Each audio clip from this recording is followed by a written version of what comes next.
एक वक्त की बात है, एक घने जंगल में एक शेर रहता था जिसका नाम राजा था। राजा बहुत बड़ा और ताकतवर था और जंगल के सब जानवर इससे डरते थे।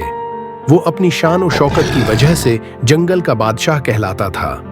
एक दिन शेर राजा शिकार के बाद आराम कर रहा था। अचानक एक छोटा सा चूहा इसके पास से गुजरा और खेलते हुए शेर के पांव पर चढ़ गया। शेर की नींद टूट गई और वो गजबनाक होकर उठा। इसने अपने बड़े बड़े पंजों से चूहे को पकड़ लिया और धाड़ते हुए कहा, तुम्हें मेरी नींद खराब करने की हिम्मत हुई? अब मैं तुम्हें खा जाऊंगा। चूहा डर गया मगर उसने हिम्मत न हारी। उसने शेर से कहा, जनाब शेर, मुझे माफ कर दें। मैं बहुत छोटा हूं और मैंने आपको नादानी में तंग किया है। अगर आप मुझे छोड़ दें तो मैं वादा करता हूं कि कभी न कभी मैं भी आपकी मदद करूंगा। शेर राजा ने चूहे की बात सुनकर जोर से हंसना शुरू कर दिया। वो बोला, तुम जैसे छोटे चूहे मेरी मदद कैसे कर सकते हो? लेकिन फिर उसने सोचा कि चलो चूहे को छोड़ ही देते हैं और वो उसे जाने देता है। चूहा जल्दी से भाग गया और दिल ही दिल में शेर का शुक्रिया अदा किया। कुछ दिन बाद शेर राजा जंगल में शिकार के दौरान शिकारियों के एक जाल में फंस गया। उसने अपनी पूरी ताकत लगाकर निकलने की कोशिश की मगर नाकाम रहा।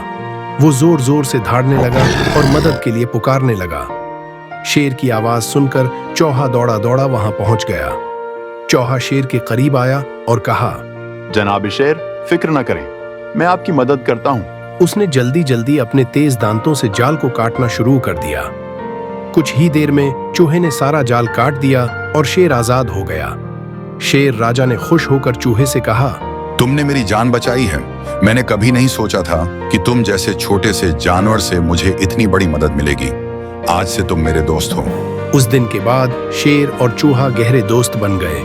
वो दोनों हमेशा एक दूसरे की मदद करते और जंगल के दूसरे जानवरों को भी दोस्ती और मोहब्बत का सबक देते। इस कहानी से हमें ये सबक मिलता है कि कोई भी, चाहे वो कितना ही छोटा क्यों ना हो, किसी की मदद कर सकता है।